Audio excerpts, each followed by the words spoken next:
I believe we should take responsibility for our happiness. Take control of it and work on developing and strengthening it. Now that may sound like a stupid statement, but think about this.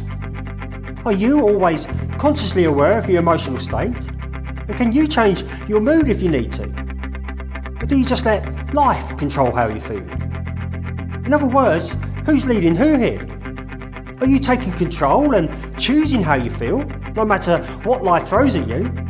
Or do you let what happens in your life dictate to you if you're feeling happy or sad, calm or angry or confident or pessimistic? Because if you're letting your emotions drive your life unchecked, one day you could find yourself in an emotional tailspin. Now, let me explain what I mean by that. We've all had periods in our lives where everything just went right. We could do no wrong, everything just seemed to flow. And of course, when this happens, it makes us feel optimistic, happy. And then because we're feeling optimistic and happy, we get on the roll and everything just seems to keep going right for us. And that in turn continues to feed our optimistic and happy state. But in contrast, we've all had periods in our lives where nothing went right. Nothing flowed for us. Every decision we made turned out to be a disaster, and everything that could have gone wrong did go wrong. When this happens, it makes us feel pessimistic and unhappy. And the more we expect the worst to happen, then of course the more it does. And that in turn continues to feed our pessimistic and unhappy state, and so the negative cycle continues. That's why it's just so critical that we take control of our emotions and be as happy as often as we can. But let's be honest, there's going to be times in our lives where our happiness is going to be tested. Now sometimes it's going to be in small ways, which are relatively easy to recover from. For example, you can have the screensaver on your phone that makes you smile or makes you feel proud or grateful every time you look at it. Or you can spend a few moments reminding yourself of all the people that love and care for you. Or you can listen to music to bring you out of a bad mood or to calm you down. I use music all the time to alter my state, and any of those methods will work to bring you back to feeling happy again after a temporary deviation. But sometimes our happiness is going to be tested by large, life-changing events, and these are far more difficult to recover from. For example, if you lost your job in the morning, crashed your car on the way home, and when you finally did get home you caught your partner in bed with your best friend, then listening to the Wham's greatest hits probably isn't going to change your mood much. So when we face serious, life-altering events, we need something stronger to pull us back to happiness again. And to do that, we need to have happiness as our strongest, number one, core emotion. In other words, we need to have happiness as our factory reset. Because whatever ups or downs people have during their life, they will, sooner or later, migrate back to their strongest core emotion. So if someone has sadness as a core emotion, even if something happens in their life to lift their mood, it will only be temporary. They will fall back down to their core emotion. If someone has anger as a strong core emotion, then no matter what happens in their lives to change their mood state, it won't last forever. Sooner or later, their anger will return. And if someone has happiness as a strong core emotion, no matter how much is tested, be it money, relationships, health, sooner or later they will return back to their core state of being happy. And the stronger their core state of happiness is, the quicker they're going to return to it. Now, I personally believe that if you ask most people, they would say happiness is already their core state. The problem is, I believe it's not strong enough in most people. And if your core happiness is weak, then when you do face challenges in your life, it's going to take you longer to get back to being happy again. And the longer it takes, the more dangerous it's going to be. Because if you're not feeling positive emotions, then you'll be suffering from negative ones. Negative emotions left unchecked will keep delivering more and more reasons to be negative. And if you're not careful, your life will become a negative, self-fulfilling prophecy that, sadly, some people never escape from. I'm sure we've all known someone who was once a happy person, but then something terrible happened in their life and emotionally they just never recovered. They never experienced true happiness again. Instead they let the hurt and anger consume and control them, slowly turning them bitter and pessimistic. So how can we develop and strengthen our core happiness emotion? Well, the first step is understanding what makes us actually happy. And it's a question many of us spend little time considering. Ask most people what makes them happy and you'll get answers like eating chocolate, going shopping, having a drink, going on holiday. But eating, drinking, shopping, or being happy for 2 weeks a year, but miserable for the other 50, is not increasing your core happiness. That's just like treating a damp wall by just painting over it. The damp will come back. You haven't solved the root cause of the dampness. I know, I tried it. So what does underpin our happiness? Well, I believe there are 4 key components: health, optimism, purpose, enthusiasm, which handily is an acronym: HOPE, health, optimism, purpose, enthusiasm. Okay, so let's quickly go through them. So health, that's obviously having good health now, but also not fearing being ill in the future. Optimism, being confident about your future. Purpose, that's having a purpose in your life, working towards your dream, whatever that is for you. And enthusiasm, just being so excited by whatever your purpose or your dream or your ambition in life actually is. Okay, so now we understand what the key components are that underpin your happiness. The next step is to know what your current happiness level is. And that makes sense, right? You know, if you wanted to lose weight, you would weigh yourself first. Then you can measure how much weight you've lost over time. And it's the same with your core happiness. You know, you need to know where it is now so you can see how far you have developed and strengthened it over time. And to calculate your existing happiness level, write down the 4 key components, which were health, optimism, purpose, and enthusiasm, and rate yourself out of 10 for each one. For example, if you're in excellent health and you never worry about any future health problems, then you may give yourself a 9 or a 10. But if you're not feeling that optimistic at the moment, you know, maybe you give yourself a 5 or a 6. Then mark each of the 4 components as honestly as possible. And once you know where you are now, you can then strengthen your happiness core and target any particular weak areas by using these 4 core happiness exercises. Core happiness exercise number 1, physical exercise. Now, if you said to me, I'm not going to listen to your show anymore, I'm not going to read any more of your blogs, and I'm not interested in any more of your Facebook posts. But before I disappear forever, Grant, what would be the one piece of advice you would give me? Then my answer would be this: do at least 30 minutes of aerobic exercise every day. The benefits are enormous. First, you're going to be healthier, and that's one of the core happiness components. Second, exercise releases endorphins, which are neurotransmitters found in various parts of our body, including the spinal cord and the brain. They're a chemical that interacts with receptors in your brain to reduce your perception of pain, and they also trigger a feeling similar to morphine. Various studies have found that exercise significantly increases the release of endorphins, which in turn improves mood states. And studies have also shown that even after exercise, the increased mood will last for the rest of the day. Third, exercise also increases neuron growth. It reduces stress, increases working memory, improves cognitive control, increases our brain's information processing speed. And I'm just scratching the surface. Honestly, if they could manufacture a tablet that provided you with all the benefits that a 30-minute a day aerobic exercise provides, it would cost you a fortune, but you'd probably still buy it.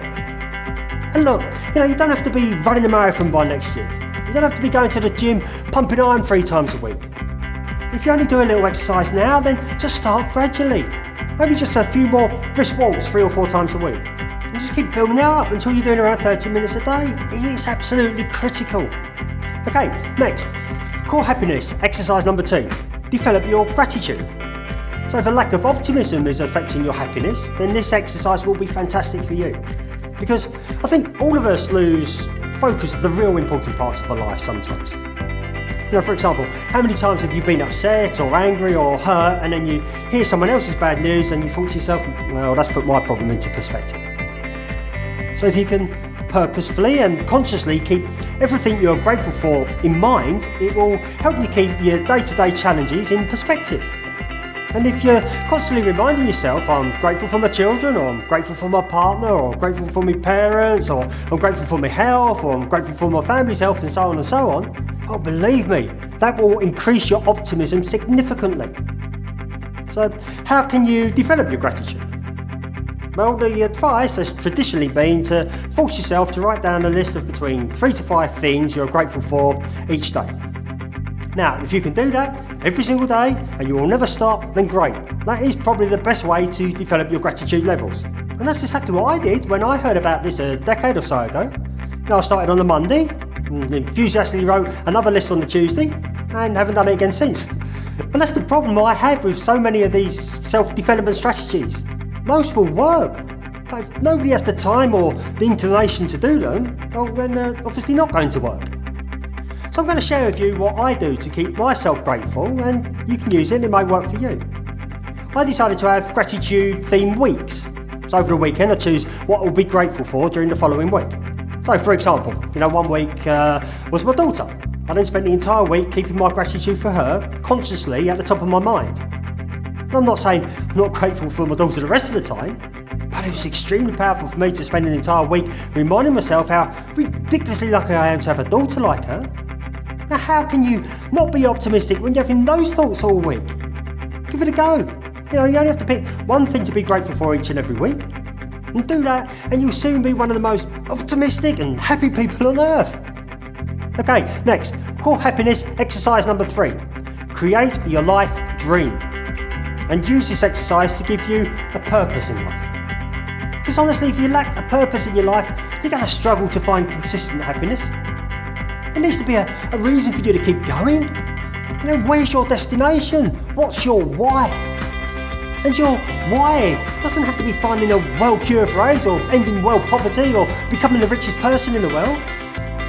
Your dream or your purpose in life may be bringing up your family to be intelligent, capable, free-spirited, confident, well-adjusted, happy young adults. And there's nothing wrong with that. That's a beautiful purpose to have in life if that fulfills you. Think about what you want to achieve in life. What's your dream? And start writing it down, plan it out. Is it enough? If not, then alter it. Keep working on it until you get it right for you. And look, most people spend a lot of time planning their holidays. They spend weeks or even months searching through TripAdvisor to find the best hotel. Then back again to TripAdvisor to find the best restaurants around the hotel. They put the airport parking and can tell anyone who asks months in advance that they're going to be parking their car at 10:40 in the morning.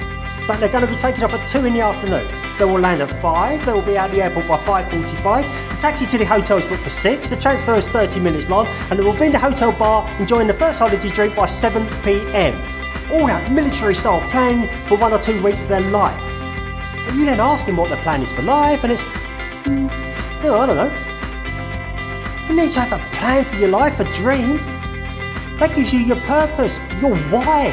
And knowing what your purpose is in life is one of the key foundations to happiness. And I've provided a few tips on how you can create, develop and grow your life dream in previous episodes. But here's another idea you could use to start creating your dream today. Just pretend you're a film director making a movie about your life. So what's the movie about? Who's in it? What did you do? Where did you go? What happened? How did it end? Now that's how I created my life dream. And it's my life dream that has given me an enormous amount of purpose in my life, which in turn helps me keep happy. And it will do for you as well. Okay, final one. Core happiness exercise number 4. Continually review your life dream. Reviewing your life dream has 3 major benefits. First, it keeps your dream at the top of your mind. A constant reminder of your main purpose in life, why you do what you do. And that's going to make it so much easier for you to deal with any little setbacks you have along the way. Second, it gives you an opportunity to keep tweaking it, or maybe even completely rewrite it. There's absolutely nothing wrong with that. This should be a continuously evolving document of your life, not something you write down once, stick in the back of your bedside drawer and then forget about. And third, the more you review, keep thinking about the details, designing it, tweaking with it, the whole time it's just becoming more and more real for your subconscious.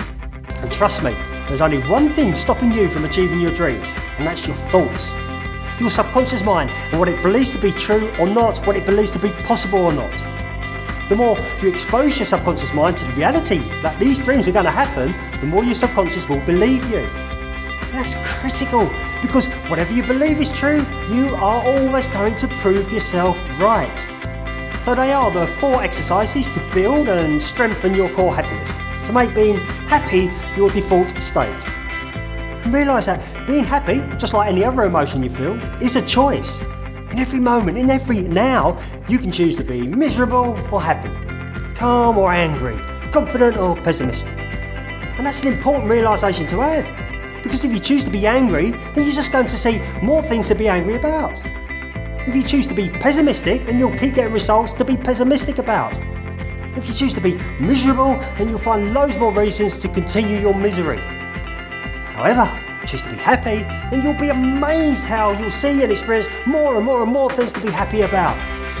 And happiness is not only a pleasant place to be, happiness also improves our thoughts and our ideas, increases our self-esteem and it improves relationships, it's good for our health and it reduces stress, and happiness, it just breeds happiness. It attracts happier people into our lives, which in turn makes it easier for us to be happy. Now surely you deserve to be healthy and optimistic. Surely you deserve to have purpose and enthusiasm. Because if you work, develop and strengthen those 4 key components, you have mastered the greatest life achievement of them all. How to be happy.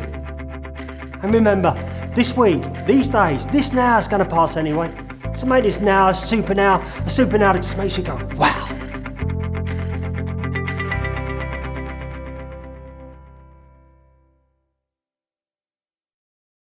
Hi, it's Grant J. Marsh, and I hope you enjoyed that episode.